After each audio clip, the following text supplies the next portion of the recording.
dadkeenu ma doohan yahay miyaan daayaheennu arag dhagartalaynagu waadiyo cadowga dhexdeenan degay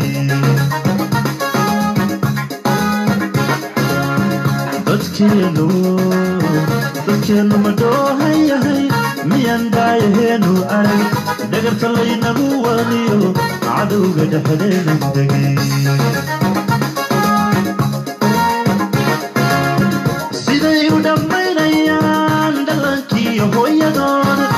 خاطري وحجر دجنا وداديا وي سيدي ودمينا يا دلانكي هو يدون خاطري وحجر دجنا وداديا وي وحلم دورا كريم دواق موقعي مبردي ديوك عاي وحيدي لموك عاي ضمير كنت عارضا بكينا دفاع عليه دليل يرويك عاي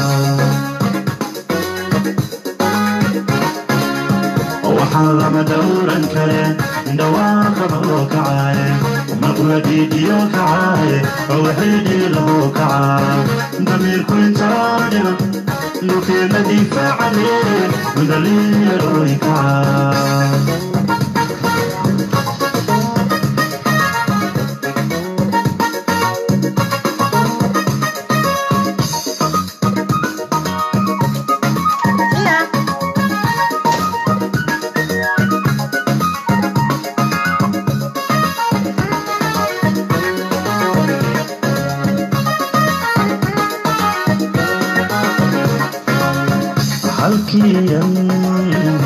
halkiyan kudhanayo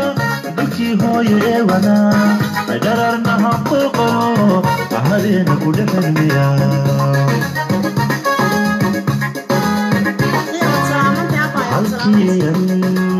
halkiyan kudhanayo dalkii hooye wana dararna haquuqo ahadeena kudhaxelmiya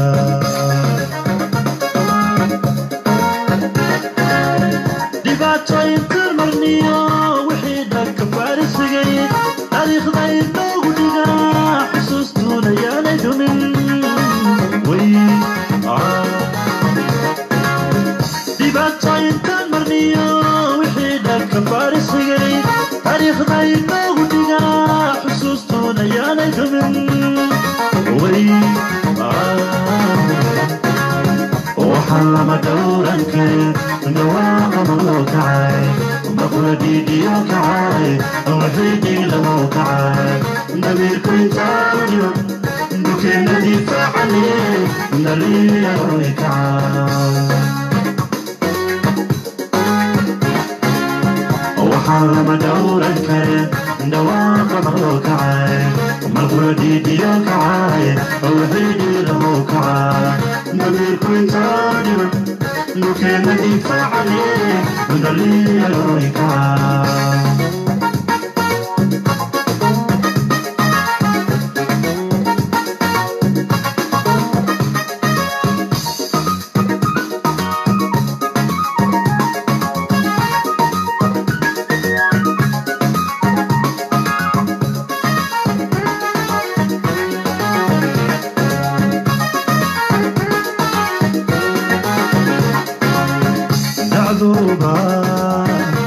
بدعت دوغترن دكو مغاحيني كري هوين لما دفنيو دفتي لغو دادن جري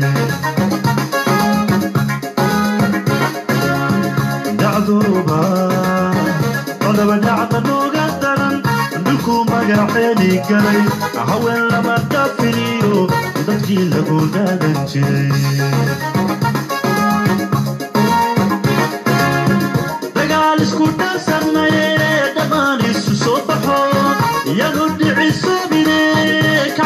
دبدوغا ديغا وي دغال اسكو بسنا دمان السوسو يا نور عصابنا كعدوك دبنوغة تقرا وي وحلم دوري كريم نواقع موقعي مبردي ديال كعاي وحيدي لموقعي ضمير كويتار بكينا دفاع عليه دليل ويكعاي وحلم دوري كريم نواقع موقعي مبردي ديال كعاي وحيدي لموقعي ضمير كويتار بكينا دفاع عليه دليل ويكعاي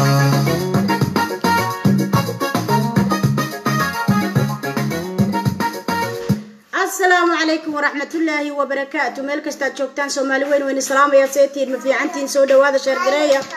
Okay, go. مركا دمانتين بوين this good. It's not good. Okay, this good. Okay. It's not good. Alright, go.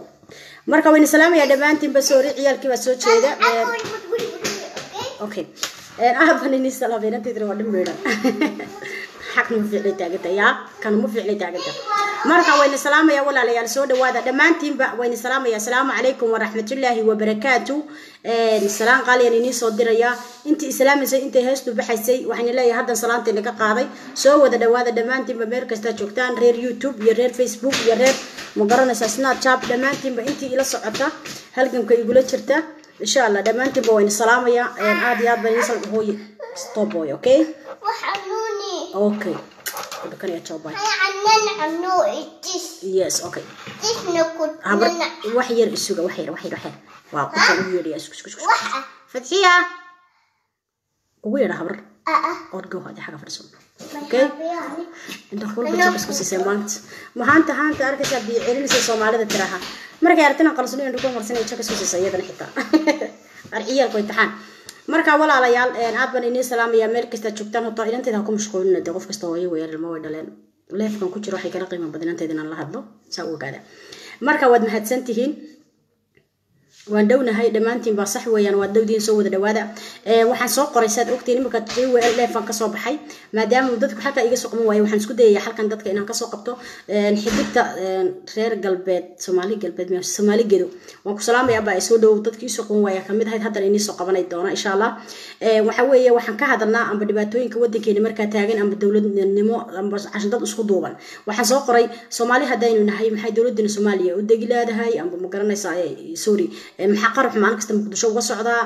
maxaa maamul goboleedada ma garanaysaa qarax uga dhici waayay calaashan yaa ka dambeeya qarax maan kasta Soomaaliya ka dhaca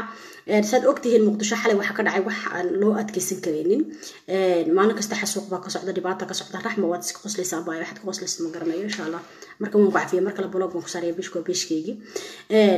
intaan ku jirana meeshaan aad dirshadka ma fahanti blog qaadanaysaa marka dhamaantii walaalayaal soo wada dhawaada hadaba Soomaaliya waxa cadow ku ah ma garanaysaa in horumar gaadho muddo 30 sano ahana dhibaato inoogu wacan waxa weeye waa العربية أدون كانوا نعبة عرب رسولك إنك رشح عليه الصلاة والسلام ويانا والله أدون كانوا نعبة لمبر 1 عرب أيان أوجلين مقرنا سايس وات أكتيه بالمال ما هندم بين دوكين حتى إن لوجو هيستي كيني لوجو هيستي Soomaali إنك بس كم مشكوشن إنك بس دنا إنك بكيرة إنك بكيرة إنه يبلع إنه يبلع إنه يبلع سنا قبيل كير كان ولا ندير كان ولا نجاب كان يقول ويان كان سيد ويان كان يجيب ويان كان وانين دير كان وانين جابن إنك بس كل حي سنة ما فهم كرتان لكن إنك مشين إنك جد وين بقى إن صارن وضد كلا إنه مش قيس سنة يعني دنير بدن وين لوسو هذيك سنة مقرن ساي حكيد حلقة شعب قطعي هبدي حلقة الشباب طيبة وين لوسو هذيك سنة واحد ذلك نقرحين يا لمبر 1 ووضني Soomaaliyeed ووضني Soomaaliyeed وين لمبر 1 لمبر 2 ولا قصر ريا دقاله وحكسه قليا وادول عربين عرب ما أقول إن الدولة نقطين أم إنه الشيء دالكون صباحه هدول الشيء دالكون صباحه ده عرب وحقوري أبو دبي ده أركتب هو بابا عيسى أقول كذا هو يوم قرص أفريقيا دم يتكقى تشيء دالك سب وقتين أفريقيا عالم كم شيء دالكون غصب دورنا يا معلومات كيس جديدة مركا لمبر 1 محاد ما من قبل ده اللي قرحين وايه هذا ومحل رهاي ما كست مقدسو دبكو ugu wacan ayaduna waa mid meesha taala anu raygaygan ka hadlaya marka adiguna raygaaga waa inaad ka hadashaa maalin kasta hawiye maxaa loo xasuuqaya de maanta ninka hawiye runta markaan ku sheego Soomaaliland intuu yimaado ma ka noqonayo madaxweyne inta Puntland tago ma ka noqonayo madaxweyne loomana ogolo Soomaali Ethiopia intuu yimaado kilarka shanaad madaxweyne ma ka noqonayo nin hawiya looma ogolo markaas wuxuu garanaysaa ay tahay caasimadiisa amba deegaankiisa amba maamul goboleedkiisa u tahay wax xamar waxa iska leh runta markaan inii sheego hawiya iska leh waayo ummadda Soomaaliyeed oo dhan baa lagu tilmaamaa waayahay haddii ummadda Soomaaliyeed oo dhan leedahay muxuu qarxu hawiya u dhaafi waayay agtiisa maxaa hantidiisa burburinaya maxaa hooyinkiisa maalin kasta 100 qof armanaya markuu qarax 100 qof ku dhintaan 80 hawiya u noqonaysa runta markaan ku sheegay xaqiiqo wallahi ma fahamsan waxa weeye marka dhibaatada meesha taalo waxa ay tahay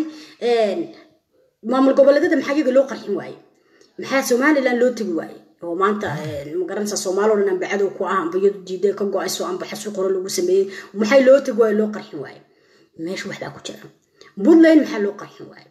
wax baa ku jira maxaa Soomaali gado dawaa dhul mareexan madaxweynaha ka taliya hadii dawladdu ay ka soo horjeedo al-shabaab hadii dawladdu ka soo horjeedo maxaa dhul mareexan u qarxin waayay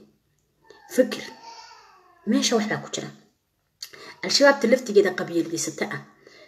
qolada qaraxa wata qabiilad meesha geesa ma la socota hadama maamul goboleedyada waxa loo qarxin waayay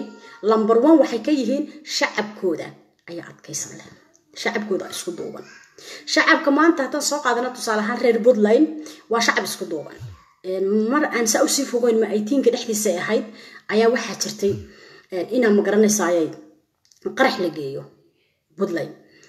way sheegeen waxa sheegaya baabuurtii marka soo gashay baabuurtii loogu talagalay dhulkaas in ololo la qarxiyo la dhibaateeyo la dilo shacabkii baa sheegay shacabkii markuu arkay wuxuu gaarsiiyay askartii dawladdu isku duubayna wixii way iska qabataa marka shacabkaaga haduuna ma garanaysaayay uuna isku tiirsanayn oo ma garanaysaayay adigu aadan mid ayna ahayn oo dalkaaga iyo ciidaada marka aad ku fadhid hantidaadu taalo ilmahaagu yaalaan caasho ay degan yihiin nabadiyo nolol ka jirto waxbarasho subaxii caafimaad qabta ilmahaagu kugu tagayo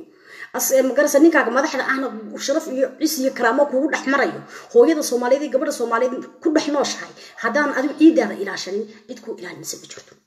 taas waa reer Puntland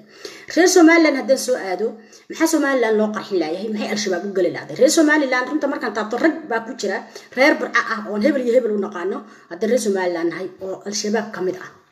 al-shabaab hadda reer Puntland Soomaali qabiil kasta xitaa gabooya ku jira ma dhihi ka dhaaranayo ma dhihi karayo nin gabooya al-shabaab kuma jiro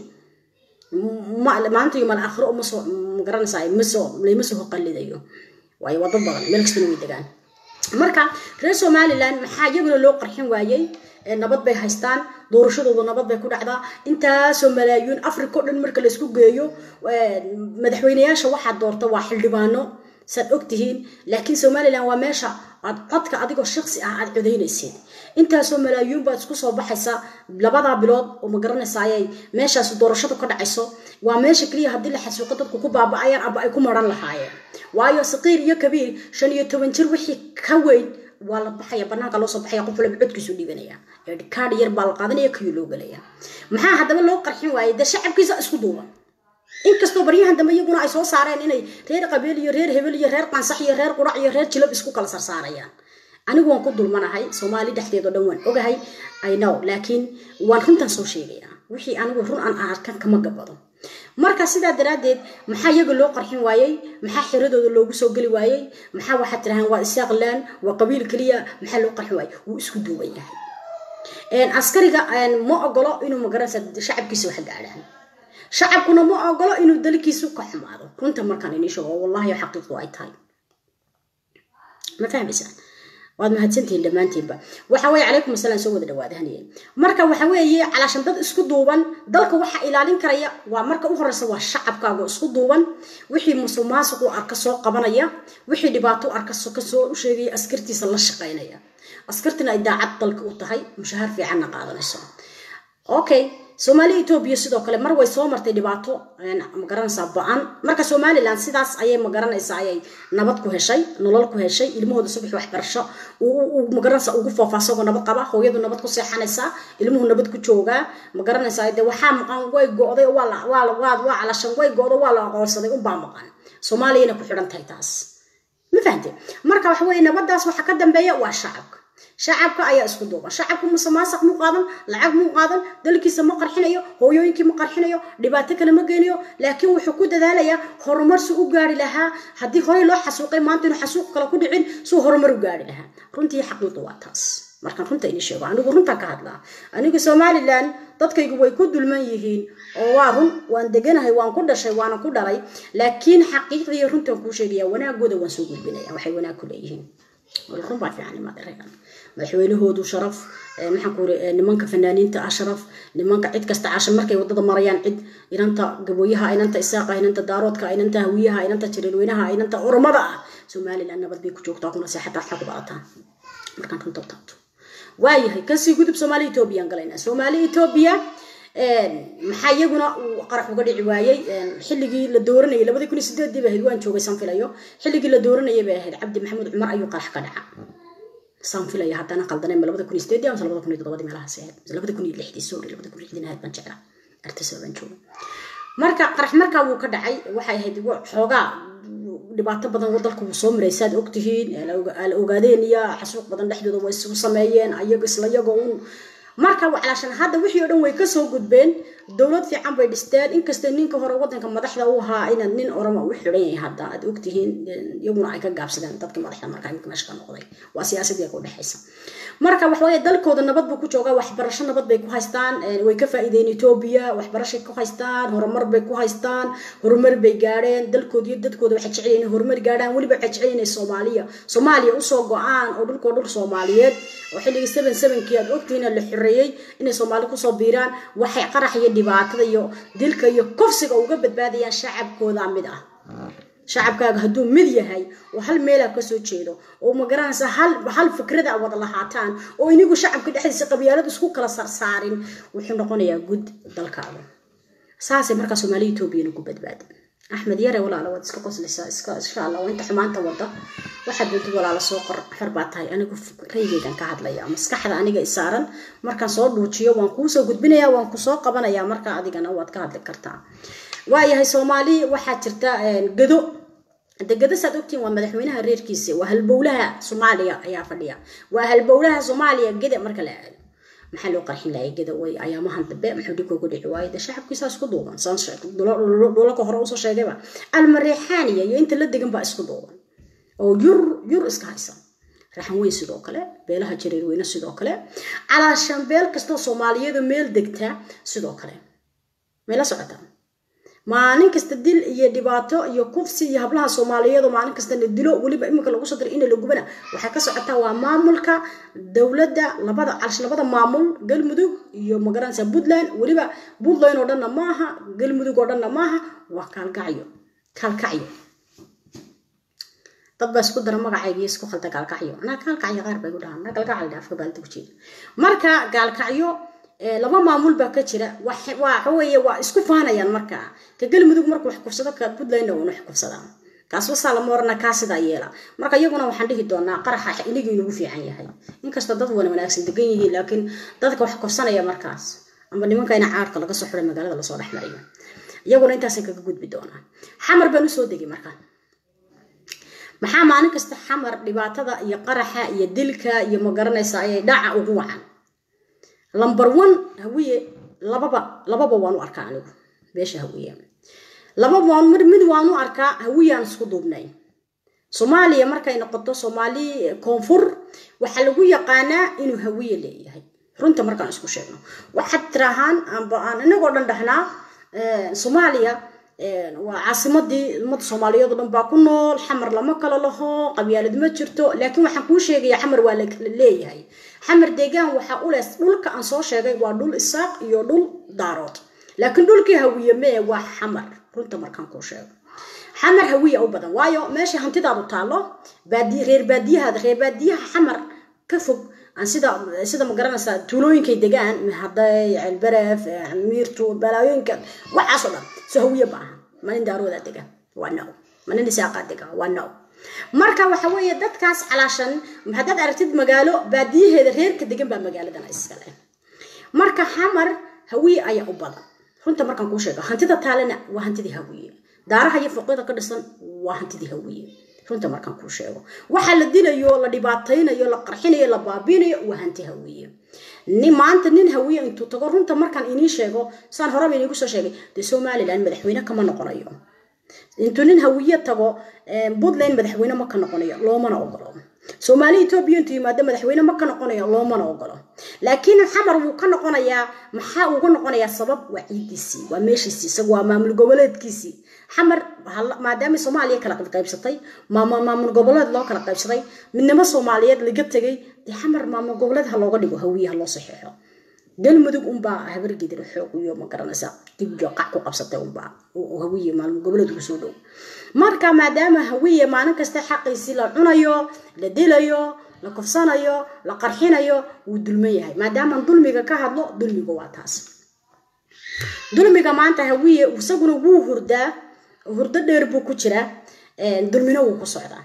hooyada aan maanta ilmaha yaroo la xasuuqayo waxbarashada lagu qarxinayo raggan jaamacadaha ka soo dhameeyay walaal ilaahay markan ka cabsano de maanta isaaq burco iyo hargeysa iyo boor muu ka qalin jabiyaa nabad buu ugu qalin jabiyaa ninka maanta majeertaanka ah wuxuu ku qalin jabiyaa dalkiisa hooyo caasimadiisa Puntland Boosaaso Qardho nabad buu ku qalin jabiyaa runta markaan ku sheego ninka Soomaali Ethiopia ah ogaadeenka ah dalkiisa hooyo ku qalin jabinaya marka runta inay sheego jigjiga qoraxay hebelow ku qalin jabinaya nabad buu ugu qalin jabinaya ma ila socota laakiin ka Kenya sidoo kale Soomaali Kenya laakiin walaal ninkan hawiyaha ah 30 sano dagaal baa ku socda 30 sano kufsi baa ku socda 30 sano dhac baa ku socda 30 sano waxa ku socda ilmihiisa waxbarashada markuu soo dhameeyo isla maanta aan anfacaya oo dalka wax ka bedelaya waa laga qarxinaya marka waa inaad ogaataan dhibka meesha ka socdo number 1 hawiye isaga istuleynaya asagana wuu hurdada ka kaco waayo haduu shacabkiisu isku duubnaan lahaa asaga kala jajabsan marka habar gadiir ma arki karto sad ogtihiin ma garanaysaa reerkan la leeyahay abgaalna ma arki karayo murursada ayaga dhexdooda ayaa jiidanayo qabiil dhexdooda isku haya inugu midooba dalkiina hooyo wax u qabsada shacabkiina tuulooyinkiina hadii ka yimaadaan qarxa iska qabta caasimadina marka qarxa soo galaan iska qabta askartiina la shaqeeya dawladda marka ay nii joogto qabiil kasta kursiga ku fadhiyo de la shaqeeya meel socota marka waxa weeye hawiye taasan anigu marka u leeyahay hawiye anigu ma nacbi walaalahay baa tiin naag maxamed gargaarta marka aftirskiga saxda ah midgaanya boombaad igu sheegtay laakiin naag maxamed gargaarta baan ahay waan ku aftirsanaya waa dhiigaygi waa dadkaygi iyagu hay soo eriyaan Soomaali waa iyagu hay tusaan laakiin waan ka danqanayaa dhibka maalin kasta qarxi dhibaatada ku taalo Soomaali oo dhan waan ka danqanayaa qof kasta Soomaali ah jiirba igu yaala waa walaalkay waa inaadeerkay waa ehelkayga Soomaalinimo muslimnimo afrikaanimo sinjigaas maguuraan ah ayana wada dhaxeeya marka waxaan leeyahay taas waa inaad inigu is ogaataan inigu dib isku noqotaan hantida burburaysa iniga iska leh hooyooyinkan maalin kasta asayda loo saariyo iniga iska leh iniga migrants iniga soo jeedaan Soomaaliya haduu qarax ka dhaco Muqdisho 80% hawiye ayaa ku xasuuqmaya runtu waa taan runta ku sheegaya anba qabiil ugu nac anba qabiil kale igu nicin anba wax kale ii soo hoosgeli wax runta markaan ku sheega nin hawiye bal Soomaali Ethiopia Somaliland iyo Puntland oo madaxweynaha looga ogolaado now ma jirto laguma ogolaanayo laakiin caasimada Soomaaliya asaga iskale waa looga ogolaanayaa wuuna ka yahay 8 baana soo maray saan filayo 8 madaxweyne Soomaaliya 2 ayaa daarood ka ahaa 6 kale baa hawiye ahaa maxaa cadeynaya marka inuu isagu dhul ku leeyahay 2 ayaa daar 3 baa daarood ka soo 3 wasiyaad bare iyo ma garanaysaa iyo farmaajo hadda haysta iyo ma garanaysaa ninkii kale ku horeeyay Cabdullaahi Yuusuf san filayo 5 kale waxay ahaayeen marka 8 baa soo qabtay 9 baa soo qabtay san filayo 6 kale marka waxay ahaayeen waa 5 hawiye iyo adeerkood hadan hadda marka ala kulli xaal runtii xaqiiqdu waxa ay tahay qofku inuu isagu wadan ku leeyahay dad baa soo qoriya hawiye xamar male hawiye waxa weeye waa dad waa bulshada Soomaaliyeed oo dhan ka dhaxaysa walaalo waa fagaaraheeni waa ilkaheeni waa muraayadeena daawanayna Muqdisho laakiin waa inaan libinta ogolaataa inay reerkaas leeyihiin waxa xaqiiqda ah 6 madaxweyne ka soo qabtay dalka oo soo taliyay baadiyahoodana iyagaa degan xoolo dhaqatadooda iyagu weeyaan meelaha waaweyn ama meelaha caanka ah iyaga u badan hantida wadanka taalada iyaga u badan door xilliyadii dagaaladii orda ninka isaaqba guri dhisanaya baa leh markaasuu ninka dameerka waday hawiyaha wuxuu dhahaa baa hore wali waxba ka dhiman gurigi maalin kasta lacag wasiya wali waxba ka dhiman mardan buu war gaari gurigu u dhamaaday maxaa ka dhiman taayiradii baa ka dhiman buu yiri aad inta ku kaxsi hargeysa ku geyn lahayd ma ila socota marka waxa weeye hanti kasta laga dhisanaya iskale marka sheekadu waa taas runta markaan inay sheego aniga qabyaalad ma wada waan jeclahay Soomaali inay midowday I know inay Soomaali aniga intakortay oo hawiyo ila dhasho walaalkay ah aniga naag Maxamed Gargaarta isoo eriyay oo isoo takooray wuxuu igu takooray isaga sheegi doona oo igu daray qabiilooyin kale gabooyo aan kula midoobay aan beelaha gabooyo walaalada ee maanta adduunka aan u jeclahay garbahayga oo isku dhiignaho isku dhaqannaho isku dubnaho calaashan yani iga faaneen adiga faanaysa adiga hawiyo adiga daarado hado isaaq adiga cid kasta baa marka sidaa daraadeed waan ogahay Soomaali meesha aniga aan ka taaganahay iyo meeshan kaga aalo runta markaan inay sheego haddana waxa iga go'an midnimo Soomaaliyeed iyo inay walaalahay midoobaan iyo inay walaalahay heer gaadhaan ma ila socotaa haddaba waxa dhibaatada keenay oo dilkiyo qofac iyo kufsiga keenay maalin kaste waa qabiil sida looga talaabi karaya qabiil san uga tagi karayna ayna hadda inaan qabiil ka sheekaynayo way qabiil waan ka sheekaynaya waxaan uga sheekaynayaa qabiil ninkii lagu cunsuriyay amba lagu dhibaateeyay xanuunkiisu dareemi karaya anigu xanuun waan dareemaa qabiil marka la igu tagooro 100 sano 200 sano 1 sano ayaa waxa la leeyahay waxa tiimboon waxa tiin midgo waxa tiin ummad calashan aan Soomaali ahayn waxa tiin calashan haddaad helisan Soomaalinimada ka saar lahayd naga saar lahayd qabiiladeeda aan nahay qabiil dhan oo shahaadanaya oo Sheekh Shariif li ayaa xad ku sheegteen 4.5 ayad ku dhaqaysan 4.5 ma la socota marka sidaa daraadeed I know anina ka sheekeeyo marka qabiil marka waan ka sheekeynayaa oo inigiiba igu takooray waayo isaaq iyo hawiyo daarood iyo raxan weyn iyo jireen weyn iyo ciisaba dhamaantiin raas casiri raas kamboni waad islicibtiin waad iskufsanaysaan waad isdilaysaan waad siyaasaysan maalin kasta waad isqarxinaysaan laakiin halka mid aad heshiiska ku tihiin aad isku jeceshihiin oo halka meel ugu soo wada jeesanaysaan waxa ay tahay waa boon iyo waa midgaan iyo waa gabooye iyo magayno iyo waa sida ragayga inaad hablihiina u diidaan ajnabina iyo dad kale oo ma garanaysa cadaan ah iyo dad kale oo aan diinta islaamka ku dhalan ku kabtaan sheekadu waa taas haddaba adigoo intaas oo sano u dulmiyay ayaan haddaba aniga jeclahay midnimadaada jeclahay inaad hore u socotid jeclahay inaad walaalowdaan runta marka inay show laakiin waxyaabii xaqiiqa oo anigu ma garanaysaa marka aan ka hadlayo aan soo tabinayo haddaba waa tan haddaba inaad ninkaaga daarood dhulkaagu waa nabad ilmahaagu nabad bay kugu seexdaan Soomaali Itoobiya hadda tahay Soomaali Kenya hadda tahay Soomaali ma garanaysaa Puntland hadda tahay Soomaali hadda tahay ma garanaysaa Gedo inta aan soo sheegay haddana khaldaneen waa dhul daarood علشان مدحت كتر سوى دارود دولك ودارود ما شاء الله الله أباركيه أدب وبدنتين إن منعي والله يا لكن رنتني كشيء نبض بتقصي حتى نبض بقصه قطعان ممول قبل ذي نواد إلى شتان واد اسكدوا بنتين مركا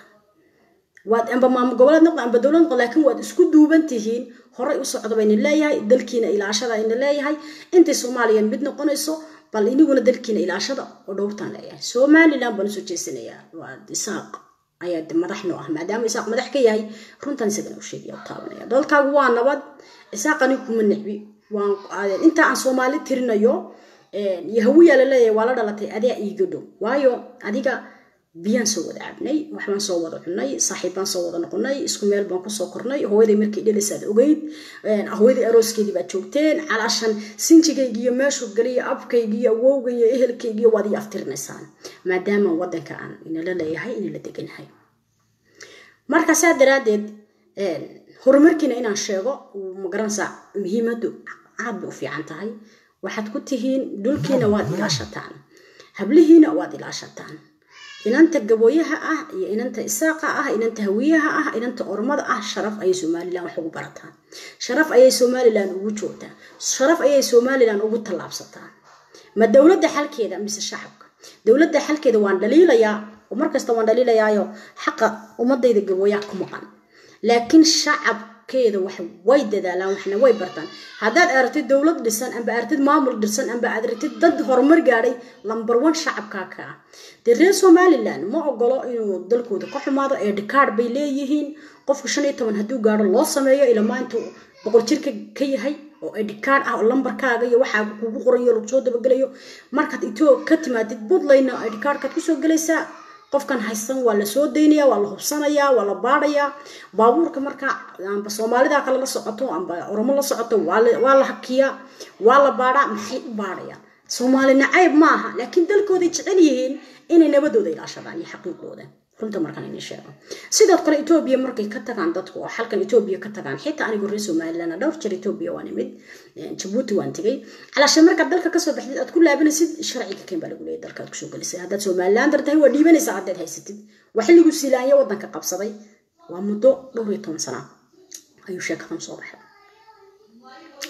marka waxa weeye dalkiisu ilaashanaya Soomaalina ayb maaha waa lagu noolyahay jareer weyniyo magaranaysa hawiye iyo saaqiya daarood cid kasta way ku nooshahay Somaliland waa federal sidkunta marka inay sheego cid kasta waa ku nooshahay orama xitaa ka buuxda oo ku Ethiopia cid kasta laakiin dalkooda ilaashanaya shacabkooda isku duuban inkasta ayaamahan dambe social media hayo kana reer hebel inta dawladda qabsatay kana reer qansaxaya kana reer quraacaya kana reer jilbaya kana magaranaysa ay ciin ah oo kana tiitiin ah oo kana magaranaysa ay sida intay bilaabeen marka muhiimadu waxa ay tahay dalkooda way jecel yihiin inuu horumar u gaaro way jecel yihiin inay midnimo ay helaan Somalilandarnimo inay helaan xasuuq hore loo soo geystay amba dawladda hore soo geystay amba shakhsiyaad dhintay soo geystaan way jecel yihiin inay mid noqdaan horumar gaaraan la aqoonsado waxa weeye nabadna way haystaan waa muddo 30 sano inta Soomaaliya oo leeysay marka waxa weeye xaqiiqda waxay tahay marka انت مدري بانو runtan ka sheegaya wixii Soomaali Ethiopia sidoo kale Djibouti sidoo kale laakiin aniga dhaxdiina waan ku dulmanahay waan ogahay laakiin wixii horumarkiina ah waan inii sheegaya intaas aan dawladoodan ka soo sheekay amba maamul goboleedo ah amba dawladda ah amba federaal ah amba mid kale ah ee waan ku noolahay waxaan hay qabiilka kaliya waxna dilin waxna dhibin waxna kufsan ilaa haddana midnimada Soomaaliyeed inala jecel inala doonaya horumarkiina raba xanuunka markuu inuu soo gaaro ka danqanaya markuu soo gaaro ma garanaysa dhibaatada ka danqanaya marka qabiilka waxa keenaya inaan u hadlo aan runta inii sheego waxay tahay walaal adigoo nabad haysta ilmahaaga nabad kugu joogo reer Somaliland tahay hooyooyinka nabad kugu seexanayaan askarigaagu nabad ma sha Allah ninka askariga ah iyo ninka shacabka ah meel wad ku wada cuntaynayaan wada marayaan nabad haysatid haddana Soomaaliya way qiiqaysaa maxaa sababay su'aasha isweydiiyay maxaa sababay sidoo kale ninka reer Puntland saasoo kale adigana dhulkaaga nabad ilmahaaga nabad ciidaada nabad waa 30 jir waa 20 jirsatay Soomaaliya maxaa ka qanqinaya Soomaaliya markan ay Soomaaliya wayna wadanahay maxaa xamar ka qanqinaya dhibku waa kaas waayahay waxaan bilaabayaa marka inaan ina soo qabto aniga raygayga marka intaan ka hadli kareeyo waan ka hadlay mahawiye saga liito oo magaranaysaa dalkiisa diidan inuu madaxa kor qaado ubadkiisa xasuuqaya mise hawiye maamul goboleedada Soomaaliya u heshiiyay oo doonaya inuu horumar gaadhin oo doonaya inuu madaxa kor qaado oo hantidiisa iyo dhashiisa ka leeynaya waa inaad isweydiisaa waa inaad mar labaad hadana isweydiisaa Soomaaliya maxaa Soomaali isku diraya maxaa qabiilka ugu wacan maxaa maamul goboleedada yaa keenay yaa ka dambeeyay ila intaas oo sano Soomaaliya jirtay maamul goboleed muu jirin muddo 30 sano amba 8 sano maamul goboleed iyo balaayo magaranaysa looga go'a maxaa marka 28 sano Soomaaliya amba 30 sano maxaa marka keenay Arab baa ka dambaysan haddaba Arab baa qabiil inoo adeegsatay inaynu nahay dad magaranaysa dalkooda aan kor u soo qaadi karin dalka waxa lagu eegayaa 30 sano haddii qoomiyadaas amba dalkaas 30 sano uu dawlad la'aan hayso waxa la sameeyaa gumaysta qabsada wadanka maanta hadduu dadaalayo ma garanaysaa farmaajo iyo khayr haday dadaalayaan midnimo Soomaaliyeed rabaan waxyaabo badan muujiyeen Liibiya dad ka soo kaxeeyeen ma garanaysaa Hindiya rag ka soo daayeen hooyooyin Soomaaliyeed ma garanaysaa garab istaageen abayaal fanaaniin abwaaniin cid kasta maalin kasta u taagan yihiin maalin kasta dalkeena doonayeen horumar gaarsiiyaan cadow ayaa haddana lagu haysta cadow hadaba yaa ku ah waa isla dadkii shacabkii iyo isla magaranaysaa dadkii meesha deganaa amba dadkii meelaha kale ka yimid maamul goboleedka kale ka yimid ayaa hadaba cadow ku ah waxaana la diidayaa midnimo Soomaaliyeed inay soo baxdo hadaba yaa soo adeegsaday waxa soo adeegsaday waa Carab number 1 waa Carab number 2 waa Kenya hadda dhulkaaga ku waagsataan hadaba waxaad ogaataa 30 sano haduu inoo buuxsamo caalamku ishu naga eegaya 30 sano haduu inoo buuxsamo dawlad la iman weyna hadan nahay ummadda Soomaaliyeed ina dalka ina laga qabsanayo oo gumeystay ina qabsanayo marka lagu ma ogolo inaad ma garanaysaa adigu maanta horumar noqotid Carab number 1 waxay imika Imaaraadka kale wuxuu kugu fadhiyo ku diidaya inaad horumar gaadhid wuxuu ku haysta oo kugu dhagsan yahay waxa kamid ah walaal baan hantideeni buu hayaa diyaaradaheeni Soomaaliya xilliga siyaad bare diyaarado oo la kabtaro adduunyo miigad baan lahay waxa soo haysta ku dhagsan yahay yaa laga qaaday number 2 Soomaaliya haday mid noqoto israacdo dawladuna ino dawlad fiican oo adag lugeeda ku taagana aan helno al-shabaab iyo wixii qoray wixii masmaasoo wadana la saaro shidaalkeena la soo saaro saliidana la soo saaro Imaaraadka dhulku galaya Imaaraadka dhulka ayuu galaya waayo inaga dhulkeena khayraad ba ka soo dilacay Afrika oo dhan jaar nugu haya caalamka inaga inoo imanayaan dhul qaniyaan haysanaa dhul macdan ka buuxdan haysanaa dhul ma garanaysa sidii xilliyadii hore gumaysigii ka horeeyay amba xilliga gumaysigii say gaaladu iyo cadaanka waxay u saxanayeen baa loo saxanayaan marka sida daraadeed ma rabto Imaaraadka inaad lugaha ku istaagto sheek qabiil bay ku adeegsatay al-shabaab iyada biisha nimankan ma garanaysa maandooriyaha la siiyo maalin kasta hablaha irkufsanaya iyaga ka dambeeya maalin kasta in hooyooyinka Soomaaliyeed asay loo saaro ragga ka xasuuqan iyaga ka dambeeya ilaahay baan kugu dhaariyay hooyada amba in adeerka amba walaalkayo ololaya oo ordaya hadaadan baqtiin karin ka war oo ololayo ordaya hadaadan baqtiin karinin barka war xanuun meenahay maalin kasta qarax taagan waad naxaysaa qof Soomaaliya tay diir baa kuugu yaala maxaan dawlad u laanahay maxaan horumar u gaar weynay inagii baa isku kan adeegsaday hadaba sida aan ku sheegay sida maamulka Puntland amba ma garanaysaa maamuladan kale amba Somaliland oo kale shacabkiisu isku tiirsan tahay waxa loo baahan yahay shacabka reer Muqdisho jooji nawaaxigeeda iyo hareeraheeda shacabka Muqdisho inuu isku tiirsanaado number 1 number 2 waxa loo baahan yahay dawladda Soomaaliya nimanka askarta ah inay u xoojiso oo ay siiso mushahaar ku filan habeen iyo maalin buu soo jeedayaa askarigu laakiin wuxuu qaadanayaa $100 askariga matalan buu wuxuu leeyahay 5 ciyaala laba xaas 5 ciyaala laba xaas buu leeyahay $100 baa bishii la siiyay ilaahay baa kugu dhaariyay $100 ma ku filanta musuq maasuq buu galayaa askarigaas markaa inuu musuq maasuq noqdo inuu ma garanaysaa daba mar sameeyo inuu ma garanaysaa dawladda si qiyaamo way $100 ma filno ku dhahay $100 waad ogtihiin maqaxiyaha qaar baa laga tagay marka dibku waxa weeye waa in number 1 askarta la xoojiya Kenyaatiga $1500 amba $1000 la siinayo la iska soo saara askarigeena ugu yaraa $500 ila ma garanaysaa 1000 ila ma garanaysaa lacag badan la siiya suu ma garanaysaa dalkiisa daacad ugu noqdo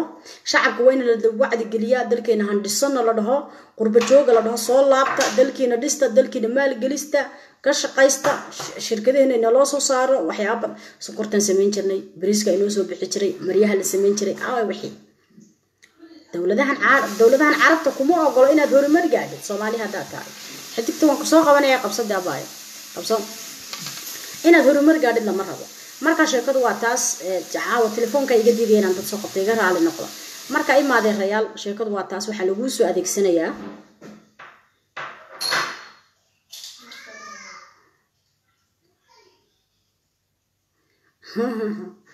wala la wad mahadsantahay qadanay jiro joog baan ku leeyahay saaxiibigu qaali ah shukran abaayo marka waa inaad ogaataan walaalayaal dhibaatada meesha inooga timid number 1 waa carab waan necbaa wallahi carab waan necbaa rasuulkeena ka dhashay xashkeeni baa inoogu yaala mooyaane ya wallahi adduunkan necbahay Soomaaliyada kaligiisa carab iyada fariiqan waasta al-shabaab miya naqaan al-qaacida miya naqaan hebelow miya naqaan ayada inooga yimaadeen caalamka marka tiraahdo muslim ee madaxa guunta marada ku arkaan waxa way ka boodayaan maxay kaaga boodayaan waa maalin kasta carabta istiisa soconaysa qof la dilo oo la gubo oo la jarjarana caraban ka barana adogtii ninkii wariyaha inta jarjaran kadifan inay bax ku soo qoreen marka dhibaatadu waa taas wadankeena taala inaguna waan isku maqan qabiil baan ka sheekaynayna marka waxa loo baahan yahay shacabka reer Muqdisho qabiil kastaba hawiye u badnaa maadaama adigu dhulka deegaanka ku badan tahay dhulka leedahay waa inaad isku duubnaataan waa inaad dhaxdiina iska midaysaan وإناد إنوجو مقرن إساي midnimo Soomaaliyeed muujisaan waa inaad askariga guriga ninka magaranaysa al-shabaabka ah intuu caawa diyaarad soo raaco isla caawa ma qarxinayo gurigu ka soo toosayaan meel buu degan yahay meel buu wax ku qarsanaya dabagal oo soo ogow siday tahay ma la socota dabagal oo soo ogow oo iska soo saar sidoo yahay Somaliland 2008 waxa ka dhacday 2012 bay ahayd waxa ka dhacday inay al-shabaab soo gasho burco islaan bay ka kareysteen aqal maadaama aqalka ka kareysanayeen nin kale marka wadanka u dhashay ayay milaas yaqaaneen ku soo xidhideen waxaan sagal kuma ogeyn aqal bay ka kareysteen habeenkii maamadii ka seexan wada gurigeedii qab soo waxa la isku xirxirayaa miirooyinkii iyo balaayadii la qarxiyo la doonaya reerkeen ka bacdi waxa la sameeyay islaantii boolis bay wacdino shantii subaxnimo guriga lagu waabaristay ma fahamtay shantii subaxnimo maadaama guriga lagu waabaristay ibaabku waa lagu jabiyay qaybta sare faqaska sare way jarjareen oo halkaas habeenkii soo ka dhacay siligii waxa lagu tagay qarxiyo diyaar ah iyo bahladii miinooyinkii iyo balaayadii la isku xirxiray de shacabkii iyo maamadii hadayna sheegin booliskiina soo cararin oo dalkiisa badbaadsaneen de waan ku maran lahayn meeshaas marka waa inaad ogaataa dalkaaga inaad adigu badbaadsan kartid dadka reer Muqdisho maalin kasta qarax ay ku socda dhibaato ay ku socota mid umideysnaada ma la socota marka waad mahadsantiin dhamaantiinba qof laga reegiisa inuu ka dhibto waan doonayay laakiin inama soo qaban karayo assalaamu calaykum waraxmatullaahi wabarakaatu jannada inoo balana wixii wanaagsan qaado wixii xunna ka tag qabiilka marka aan ka sheekeeyay waa ana bayntiga ku soo qaatay waan ku soo sheegay maamul goboleedada amba dawladda Soomaaliland amba ma garanaysaa Soomaaliya oo dhan waxay ashan inay nabad ku joogaan horumar ku joogaan kuwana la xasuuqayo hawiyana wuu hurdaa masaga la xasuuqaya maamul goboleed ba xasuuqaya mise saga sacadow isku ah oo saga is xasuuqaya oo dalka dad kale aan u ogolay aan doctor committee-gaad ku arki doona insha Allah wad mahadsantihiin wax weey nabad iyo nolol anigu waan taageersanahay dawladda Soomaaliya FIFA baan leeyahay farmaajo FIFA khayre ilahay Soomaaliya midayo soddonkiisana waxba inooga marino dawladnimo inoo looma ogolo dhulka gumeystaa qabsan doona waad arki doontaan ma fahanteen marka way dawladeena handisano inagu waxaan isku qabno gacanteenu gubatay gosha aan gashano gacanteena markay gubato gosha aan gashano hargeysa hargeysana qarax ka dhacay xitigta tog dheer 2008 bay ahayd mise 2006 meelahaas ayaduna ahayd ده واسكا قبتين وادي القرحي لكن قرح يربوها ميدامس gaari buu ahaa waliba gaari ma garanaysaa leeyla cadaawi ah baa lagu soo gura marka gaariga madaxtooyada loogu talagalay in la geliyo qarxida ku kuma dhaan hortiisu iska qarxisa gooban gaadhin teemkii loo qabtay marka waxa weeye casho wuxuu leeyahay dad damiirku shaqeeyo weeyaan dadkaaga weyna shaqeeyaan marka shacabkaaga haduu shaqeeyo habarta guriga ma garanaysaa kareysata iyo ninka guriga kareysta la soo ogaado ogow gabar Soomaaliyeed waxba ma qarxinayso gabar Soomaaliyeed miinays kuma qarxinayso inta Soomaaliya qarax ka soconayay gabar baa lagu qabtay ma aragtay miino amba gabar bas qarxinaysay no waxa dhimanaya waa rag bay u badan yihiin waxa wax qarxinaya waa rag waxa wax kufsanaya waa rag waxa Soomaaliya dilka iyo dhibaatada iyo qaca iyo dub iyo baf iyo quc wada waa ragga ilaahay raggeena Soomaaliyeed ha soo hadeeyo ragga Soomaaliyeed oo dhan ma wada xumo 80% baa inoo wanaagsan 20 ka inaga xun ilaahay inoo soo hagaajiyo waxa weeye waxyaabo badan baad ku arkaysaa ragga Soomaaliyeed wax mid wanaagsan iyo mid xun ba way leeyihiin marka waxa weeye ajnabi in loo ordano ma wanaagsano dumarka Soomaaliyeed xuquuqdooda hal eego hoos loo eego beelaha Soomaaliyeed sharafta loo leeyahay waxa tiin hebelow baa tihiin 4.5 baatiin hoos loo eego 5 lagu tilmaamay marka waa inaad ogaataan calaashan inanta Soomaaliyeed hada dhibaatada in haysata oo dalkeenu iyo dawlad la'aanba loo leeyahay wax xaqii dumarka laga galaban anigu leeyahay waayo inan Soomaaliyeed oo walaasha ah ku dhashay kula dhalatay ma garanaysaa inaasku ku soo nuujisay ku soo xambaartay haday walaasha tahay xaaskaagi ah oo ilaahay ku baneeyay oo ma garanaysaa adigoo daalano shaqo ka yimid cunto ku kornayso waxa kurmaasha Allah meel urgoon ku siixinaysa ayaad hadana agta hoosteeda ku haysan cadaadinaysa imise hooyo Soomaaliyeed ba ooyeysa oo qurbaha joogta oo ma garanaysaa social haday taa lacagta ay ka qaadanaysa xitaa aad dib u ordisid oo ilmihiina ma garanaysaa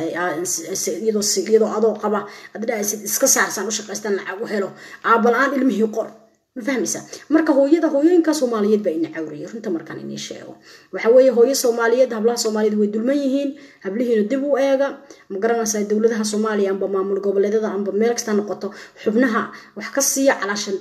xilalka wax ka siiya xildhibaanada ku badiya golaha baarlamaanka geliya meel kasta madaxweyne un bayna noqon kareen saan filayo gabadha laakiin inta kale dhan gabadh waan ogahay inay ma garanaysaa diinteena islaamku ay waxyaabo badan ka maxarimayso laakiin haddana haddaad yeestid gabadha aad kula dhalatay way kusoo xambaartay waa walaasha waa hooyada way kusoo tahatay 9 bilood buurka kugu sitay war diinteena islaamka waa 3 jeer bay xaq siisay hooyada sarraga Soomaaliyeed oo dulmiga hablaha walaalidin ku haysaan oo hablaha walaalidin maalin kasta ku kufsanaysaan ku dhibaataynaysan ku dhacaysaan xitaa haddaad adiga qabtid markay laba ku dhasho shalay marka quruxda badneed ay karen mathnisi akurdoonka hayda dhaxda taakada haysa isku rixisay markaad guursataad ka daba dhacday u dhereerisay ku guursatay oo ubad ku dhashay oo adigu ku walacday oo adigu dhiigeedii dheecankeed adigu ku daadanayo markay laba ku dhasho amba 3 ku dhasho way raawqstay dhahaya hooyo ay noqotay oo ilmihii caawadan ay ku soo jeedayso oo caanihi siinayso ay la ordayso ay la rafaadayso ay iskuulkoodii ka fikirayso cuntadoodii ka fikirayso oo haddana shaqo aadayso oo haddana soo laabanayso oo haddana xambaarayso haddana markaasaad dhahaysaa ma garanaysaa iyadoo daalan ayay haddana adiga sirrinta ku qancinaysaa markaas haddana subaxii ka horkacaysa xanjalada ku dubisay adduun ku dubisay war dumarka Soomaaliyeed ishooda wallahi ishooda in haysa caloosha ay haddii afkan ka qosqoslayaan isha ha kuleeyeen caloosha ayaa ka habaarayaan waa inaad dumarka Soomaaliyeed xaqooda hoos u eegtaan war caawa haddaad soo labisatid ninka Soomaaliyeed wax lagu arkaa kamid ah wallahi bilaa waa dhaqan Soomaaliyeed in been hayn maanta haddaad soo labisatid aad istaan bal cadar yar marso adduun oo soo meerto cadar oo soo shidatido maris bariyo fi casir xirtid sadbahal sida baxa bootra qalansulo dhagus ku sisid oo sugina magaalada ku maqaya markuu yimaado adoo kursiga ku fadhiya xabiib intuu ku dhiilaa ay wuxuu ku dhahay inta saako waa ninka Soomaaliyeed dhaqankiisa waa la yaqaan saa inta ku ay wuxuu ku dhahay عاوم حفلات باكرة مسارة صوت صعدة runtu waa taa wallahi billahi nin Soomaaliyeed baa taana soo saaray aw maxafad baa u socota Ibrahim Saaros badalsa ina naftiisa isaga la isku sharaxay bambo marka caashan waa dulmi kaas waa dulmi dumarka Soomaaliyeed laga galayo hadii suuqa isku raacaan sida garabka isku qabsadaan astiraha balniga xooga ku faano aan badaa hinaasanta mana kala isdhaday ku faanikaaga u dhahay maanta ya maanta ya ku ducay amba saas u dhahay maya saamaka garabka isku ku yara dhajisay saamada xabiib tiraaho حبيبي مركي كتره أيوة حكوا ده يعني تسوبه ما أنت مية دمنا يسا يكون دعي هذه سوق الاسكور راح يسترها ساق عنده قبص واحد ده يعني كده دمنا الأركة يعني سيد قديم علشان ناكل حد وتولي يكون أركن عمل هذه أمولته درها كاري عاوي يوم قرن سامنا أنت بريسكير إناكري ودن قربالة جوجا خويه ما هيستو ولا لي ما هيستي يقرب سي إن هذا ما هيستو ولا ودن كن هو يحكوا في عيني حتى ضمشيد حتى هو يأكوي من السين هذا باكوي من يهل باكوي من يه دمشي باكوي من الساعة صدق باكوي من السد باكوي من سكو جرجاريسة وردون رك سومالي قربها مركي كودا لنا لبعش دكتور كوتشي لما بنانك جو هيد لدهايا قرقي ولا كينيا سقال بلود بمشان المو كوتشي وليس أي سدي ما فهميسه marka meesha wax ka soo baxay laba habeen ma ku bogsanayso gabadhi laba habeen meesha 9 bilood qof dhan oo nool ku dhax abuurtay iyo xinjirihii adduunka iyo ku farfeertamay ilmaha nool qofka nool ku dhax jiray laba habeen ma ku bogsanayso dhakhtarka ku jirto waxa u baahan tahay caawitaan hooyada waxay u baahan tahay hooyada in boorsho karisid cunto karisid soo dhaweysid soo kicisid habeenkii ilmaha markuu ooyo iyadii aad raahid wadaalanta jiif adiga ilmaha habtid baa la rabaa مفهميسا مركز محايد واحد تمينسا إن هذا عاون كري نتي كتر ما أنت مريها إنه رق مريها أديك عن كتر مثل ثلاجة دي قليان مريه ثلاجة ده واد كو جريسا بيها يلا اسكو شو إسا ودن عرسي ريال جوجاش سامبو غيره بطق شو بنسا واد كقشا فايزان وحاس قاعد تنتين إسلام كو حشكتنا كبر رحلة كريسين مفهميسا marka waxa weeye walaalayaal ragana Soomaaliyeed ba taas oo dhan laga arkay romantic noqon romantic lagu sheegay ma hayna isqaqaawisid inaad afka iska jijaqdaan inaad isbidon ka tan romantic lagu sheegay walaal waxay tahay inaad ma garanaysaa gabadhaada iyo xaaskaaga aad hoos u eegtid xaqeeda ku gulay iyaduna xaq waxa uu leedahay inay ninkeeda ka dambayso hadalkiisa maqasho milix ba uu yiraahdo ku rajaarka xasiin inay nasiin waayo dinta islaam ka sheegtay ninka raali ka yahay inaad ku qabataan maanta haduu ninka raali ka yahay timahaaga aad casaan ka dhigtid raali haduu kaaga yahay waa okay haduu goodid okay ma aha sidii dinta islaam ku sheegtay iyaduna inay ninkeeda respect shiso ka dambayso sugo shaqo ka yimid u daalan yahay ay ku qayliso aad raali xaqad ku maqlay manaka ku maqlay raali xaqad joogtay was ognahay dumaro xaqad ku maqlay anaga waxa sidana manin baan waayina maxana ka duulay ana bistaadan ku dul fadhina dayadna inay tiraahmo dadkiis iska waalkeento marka waxa leeyahay walaalo adigana ninkaaga hadad qurbaha joogtay Soomaaliya waa iska caadi waa iska ciyaalka xaafadda waa iska duleysay dumarka inta qurbaha joogta hadad ninkaaga meel fiican ninka waxa laba hadad siisay walaalka ama tago waligiiba gobol fiican hadad siisay kaama tago inta fiican calooshin hadad dhigis kaama tago marka waxa weey ninkaaga ha ku xisaabtamay inuu meesha ilmahaagu oo saakad ka soo kacdeen oo sururtu sidii oo go'is iskaga saaray inuu kugu soo noqdo ha ku xisaabtamay ina ma garanaysaa cuntadii saak maanta qadada aad karsin caawna ku cashiina tiray ku xisaabtamin maryaha maanta bakijada ku joogtad ku jirta inaad gudihi la gashin ku seexatid marka taasan ku leeyahay waa waana insha Allah waxa weeye quruxdeena walaal waa diin ana asturnaano ninkaagu baa loo baneeyay timahaaga inuu arko fahmaysan marka inta hadan iska sii wada sheeko waaweyn baan sii galay waan isqabanaya marka waa mahadsantiin walaalayaal meel kasta joogtaan umada Soomaaliyeed midnimo Soomaaliyeed Allah hayna siiyo ragga Soomaaliyeed waxaan leeyahay hablihiina Soomaaliyeed walaal dhowra hoos u eega way ku dhashay way ku xambaartay way kula dhalatay waa xaaskaaga 9 bilood boorka lagu sii dumarka la'aantood waa abaar ragga la'aantoodna waa abaar rag wayna dhaleen waanu dhaxnay waana dhalay waa simanahay ragga markaa sida calashan taxka diinta uma lihidiin naagu simeeyay laakiin calashan halka calashan